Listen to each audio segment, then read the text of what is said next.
Hello बच्चों, आप सभी का स्वागत है। मैं उम्मीद करती हूँ आप सब बहुत अच्छे होंगे। तो बच्चों, आज हम जिस पाठ को पढ़ने वाले हैं वो है एक निबंध, और उस निबंध का नाम है संस्कृति क्या है। आइए शुरू करते हैं। संस्कृति और सभ्यता ये दोनों दो शब्द हैं और उनके मायने भी अलग अलग हैं। सभ्यता मनुष्य का वह गुण है जिससे वह अपनी बाहरी तरक्की करता है। संस्कृति मनुष्य का वह गुण है जिससे वह अपनी भीतरी उन्नति करता है, दया, माया और परोपकार सीखता है, गीत, नाद, कविता, चित्र और मूर्ति से आनंद लेने की योग्यता हासिल करता है। एक वह भी समय था जब आदमी को घर बनाना नहीं आता था, जब उसे खेती करना भी नहीं आता था और वह कंद मूल या जंगली जीवों का गोश्त खाकर गुजारा करता था। जब उसे कपड़ा बुनना भी नहीं आता था, वह या तो नंगा रहता था या पेड़ों की छाल या जानवरों की खाल पहनकर अपनी लाज छिपाता था। इस हालत को मनुष्य की असभ्यता की हालत कहते हैं। लेकिन इस हालत से निकलकर आदमी ज्यों-ज्यों आगे बढ़ा, त्यों-त्यों वह सभ्य होता गया। यानी जब आदमी खेती कर अनाज उपजाने लगा, घर बनाकर रहने और कपड़े बुनकर उन्हें पहनने लगा, तब वह असभ्यता से निकलकर सभ्यता में आने लगा। आज भी रेलगाड़ी, मोटर और हवाई जहाज, लंबी लंबी और चौड़ी चौड़ी सड़कें, बड़े बड़े मकान, अच्छा भोजन और अच्छी पोशाकें ये सभ्यता की पहचान है। और जिस देश में इनकी जितनी ही अधिकता है, उस देश को हम उतना ही सभ्य मानते हैं। मगर संस्कृति इन सब से कहीं अलग है। वह मोटर नहीं, मोटर बनाने की कला है। मकान नहीं, मकान बनाने की रुचि है। अच्छे भोजन का सामान हम सभ्यता के जरिए पैदा करते हैं, लेकिन जिस ढंग से हम भोजन तैयार करते हैं और जिस कला से हम उसे खाते हैं, वह हमारी संस्कृति कहलाती है। तो बच्चों, यहाँ तक हमने देखा संस्कृति और सभ्यता में अंतर। ये दो शब्द हैं और इनके मायने भी अलग हैं। जहाँ पे सभ्यता हमारी बाहरी रुचियाँ या हमारा बाहरी ज्ञान, बाहरी उन्नति को दर्शाता है, वहीं पे जो संस्कृति होती है वो हमारी अंदर की अंदरूनी उन्नति होती है उसे दिखाती है। जो हम बड़ी बड़ी सड़कें देख रही हैं, जहाज देख रहे हैं, इसे कहते हैं सभ्यता। लेकिन जिस प्रकार से हम खाना खाते हैं, जिस प्रकार से पोशाक पहनते हैं, उसे कहा गया है संस्कृति। प्रत्येक सभ्य आदमी संस्कृत भी होता है। ऐसा नहीं कहा जा सकता, क्योंकि अच्छी से अच्छी पोशाक पहनने वाला आदमी भी तबीयत से नंगा हो सकता है, और नंगा होना संस्कृति के खिलाफ बात है। संस्कृति धन नहीं, गुण है। संस्कृति ठाट बाट नहीं, विनय और विनम्रता है। तो बच्चों, संस्कृति जो होती है वो अंदरूनी होती है। किसी के ठाट बाट, किसी का रहन सहन या फिर किसी के पोशाक को देखकर आप नहीं बता सकते कि उसमें संस्कृति है या नहीं। संस्कृति देखी जाती है लोगों के आचार विचार में। जब तक आपको उसका व्यवहार नहीं पता चलेगा, आपको ये भी नहीं पता चल पाएगा कि उसकी संस्कृति किस प्रकार की है। तो इसीलिए पोशाकों को देखकर हम कभी भी नहीं पता लगा सकते किसी भी इंसान की संस्कृति। एक कहावत है कि सभ्यता वह है जो हमारे पास है, लेकिन संस्कृति वह गुण है जो हम में छिपा हुआ है। हमारे पास घर होता है, कपड़े लत्ते होते हैं, गाय, भैंस, बैल, घोड़े, हाथी, मोटर और हवाई जहाज भी होते हैं, मगर ये सारी वस्तुएं हमारी सभ्यता के सबूत हैं, जिससे यह जाना जा सकता है कि जिंदगी की मोटी और बाहरी सुविधाएं हमने कहाँ तक हासिल की हैं। लेकिन संस्कृति इतने मोटे तौर से दिखलाई नहीं देती। वह बहुत ही सूक्ष्म और महीन है, और वह हमारी प्रत्येक पसंद तथा आदत में छिपी रहती है। मकान बनाना सभ्यता का काम है, लेकिन हम मकान का कौन सा नक्शा पसंद करते हैं, यह हमारी संस्कृति बतलाती है। कपड़ा तैयार करना सभ्यता का काम है, लेकिन उसका रंग रूप कैसा हो, यह हमारी संस्कृति बतलाती है। हथियार गढ़ना सभ्यता का काम है, लेकिन उस हथियार से किसी को मारना ठीक है या नहीं, यह बतलाना संस्कृति का काम है। आज दुनिया में बड़े बड़े बम और दूसरे हथियार बन रहे हैं क्योंकि सभ्यता के मामले में दुनिया बहुत आगे बढ़ गई है, लेकिन संस्कृति पुकार पुकार कर कह रही है कि इन बमों और हथियारों को काम में मत लाओ क्योंकि इनसे दुनिया बर्बाद हो जाएगी। तो बच्चों, यहाँ पे हमने देखा कि कैसे सभ्यता और संस्कृति में और भी ज़्यादा अंतर बताया गया है। जिस प्रकार से हम मकान को बनाते हैं वो सभ्यता है, लेकिन वो किस नक्शे से बनेगा वो हमारी संस्कृति है। जो कपड़ा बनाने का तरीका होता है वो सभ्यता है, लेकिन वो कपड़ा किस रंग रूप का होगा, किस तरीके से पहना जाएगा, वो संस्कृति है। काफ़ी सारे औजार बनाए जाते हैं, हथियार बनाए जाते हैं, बम बनाए जाते हैं, वो सभ्यता है, लेकिन उस हथियार से या बम से किसी को मारना ठीक है या नहीं, वो संस्कृति बताती है। और ये भी कहा जाता है कि इन बमों का ज़्यादा इस्तेमाल ना हो क्योंकि इससे जो मानव जाति है उसको काफ़ी हानि पहुंच रही है।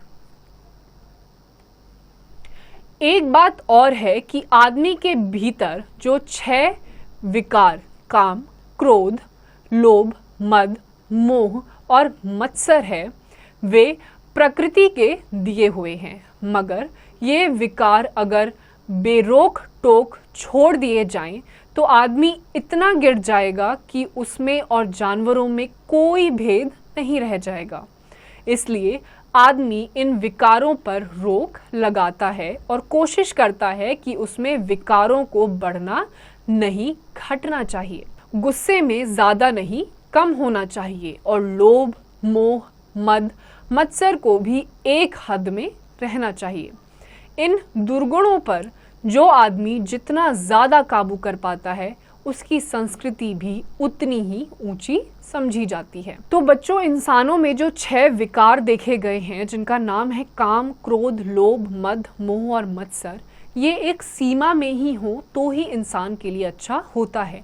इंसान अगर इन सब चीज़ों पे रोक टोक नहीं लगाएगा तो इंसान और जानवरों में कोई भी फ़र्क नहीं दिखाई देगा।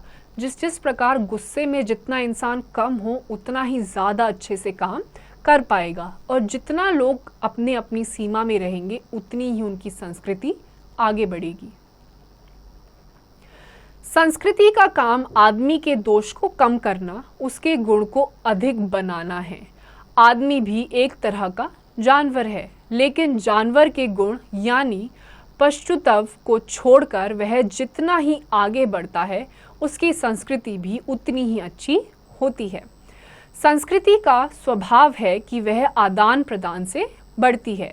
जब 2 देशों या जातियों के लोग आपस में मिलते हैं तब उन दोनों की संस्कृतियों का एक दूसरे को प्रभावित करती हैं। एक जाति का धार्मिक रिवाज दूसरी जाति का रिवाज बन जाता है और एक देश की आदत दूसरे देश की आदत में समा जाती है। इसलिए संस्कृति की दृष्टि से वह जाति या वह देश बहुत ही धनी समझा जाता है जिसने ज़्यादा से ज़्यादा देशों या जातियों की संस्कृति का विकास किया है। तो बच्चों, संस्कृति ऐसी एक चीज़ होती है कि जब 2 देशों के लोग मिलते हैं और इस संस्कृति का आदान प्रदान होता है तो उस देश की जो संस्कृति है वो विकसित हो जाती है, और ऐसे एक देश को बहुत महान देश और विकसित देश कहा जाता है जिसमें ज़्यादा से ज़्यादा जातियाँ और धर्मों का विकास होता है। ऐसे देशों में भारत का नाम बहुत ही आदर के साथ लिया जाता है क्योंकि यहाँ के लोग संस्कृति के मामले में बड़े उदार रहे हैं। यही नहीं बल्कि हम जिसे अपनी संस्कृति कहते हैं वह एक जाति या कुछ थोड़े से लोगों की संस्कृति नहीं है, बल्कि बहुत पुराने समय से जो अनेक जातियाँ इस देश में आती रही हैं उन सब की संस्कृतियों के प्रभाव हमारी भारतीय संस्कृति पर पड़ते रहे हैं, और उन्हीं प्रभावों को ठीक से अपने भीतर पचाकर हमारी संस्कृति इतनी विशाल और उदार हो गई है कि आज वह सारी दुनिया की संस्कृति का आईना बन सकती है। तो बच्चों ये जो हमने भी बात करी थी कि जो देश सबसे ज़्यादा जातियों और धर्मों को विकसित करता है वो बहुत ही उदार देश और महान देश माना जाता है। इन देशों की सूची में सबसे ऊपर जो देश है वो है भारत देश, क्योंकि भारतवर्ष में आप देखेंगे कि यहाँ पे अन्य प्रकार के धर्म, पुराने के ज़माने में जितने भी लोग हमारे देश में आए थे उनकी संस्कृति, उनके व्यवहार और उनकी आदतें हमारे देश ने अपने में संभाली और बहुत ही अच्छे तरीके से उसे आगे भी बढ़ाया। इसी प्रकार से आज के दिनों में जो भारतवर्ष है वो ऐसे ही धर्म, जाति और संस्कृति का एक आईना बन सकता है। यह भी ध्यान देने की बात है कि भारतीय संस्कृति का जब जब किसी विदेशी संस्कृति से मिलन हुआ तब तब हमारी संस्कृति में एक नई ताजगी आ गई। असल में भारतीय संस्कृति में बसंत ऋतु बड़े पैमाने पर 4 बार आया है और इन चारों मौकों पर हमारी फुलवारी में जो लहलहाहट पैदा हुई, जो फूल खिले, वे हमारी संस्कृति को आज भी ताज़ा बनाए हुए हैं। इन 4 अध्यायों में पहला अध्याय वह है जब आर्य इस देश में आए और द्रविड़ जाति से मिलकर उन्होंने उस संस्कृति की नींव डाली जिसे हम हिंदू अथवा भारतीय संस्कृति कहते हैं। दूसरा अध्याय वह है जबकि यह संस्कृति कुछ पुरानी हो गई और उसके खिलाफ महात्मा बुद्ध और महावीर ने विद्रोह किया, जिसके फलस्वरूप बहुत सी रूढ़ियां दूर हुई और यह संस्कृति एक बार फिर से नवीन हो गई। तीसरा अध्याय यह है जब इस देश में मुसलमान आए और हिंदू धर्म का इस्लाम से संबंध हुआ। और चौथा अध्याय वह है जब भारत की मिट्टी पर हिंदुत्व और इस्लाम दोनों का संबंध ईसाई धर्म और यूरोप के विज्ञान और बुद्धिवाद से हुआ। रामधारी सिंह दिनकर। तो बच्चों, हमने इस पाठ के आखिरी में देखा कि कैसे भारत में अलग अलग देशों से संस्कृतियां आई, अपनी नींव रखी और उस संस्कृति को फिर भारतवर्ष ने बहुत ही जिम्मेदारी से आगे बढ़ाया और आज की तारीख में भी वो सारी संस्कृतियां आप यहाँ पर देखेंगे। इस पाठ के लेखक का नाम है बच्चों रामधारी सिंह दिनकर। तो बच्चों, अब हम देखेंगे लेखक परिचय। रामधारी सिंह दिनकर का जन्म बिहार के मुंगेर जिले के सिमरिया गांव में 23 सितंबर 1908 को हुआ था।